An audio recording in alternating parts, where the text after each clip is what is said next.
तो हेलो दोस्तों, स्वागत है आपका हमारे जनता यूट्यूब चैनल में। तो आज की वीडियो में हम बताने वाले हैं ब्लॉक पिस्टन के बारे में। अगर आपकी बाइक में भी ऑयल लेवल कम हो जाता है तो आप इस वीडियो को ज़रूर देखें।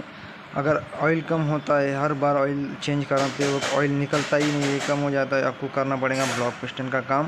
तो जैसे कि देखो, इसके अंदर हमने पिस्टन नया डाल दिया और इसके साथ साथ हमने हेड का भी काम किया, वाल नए डाल दिए और इसके साथ साथ हमने इसके अंदर पूरा माइलेज का ये निकाला है। अगर आप पूरा ब्लॉक पिस्टन का काम करते हैं तो आपकी बाइक भी माइलेज देंगी, वरना माइलेज आपको मिलेगा ही नहीं। अगर आप काम नहीं करते हैं ब्लॉक पिस्टन का तो आपको हो सकता है भारी नुकसान। तो आपकी बाइक में अगर ऑयल कम होता है तो फटाफट से आप किसी मैकेनिक के पास जाके अपनी बाइक का काम करा ले और माइलेज भी देने लगेंगे। तो जैसे कि आप वीडियो के अंदर देख सकते हो, हमने ब्लॉक पिस्टन खोला था, काफ़ी ज़्यादा बारिश हो रही थी तो हमने इसे ढक के रखा था। तो जैसे वीडियो के अंदर आप देख सकते हो।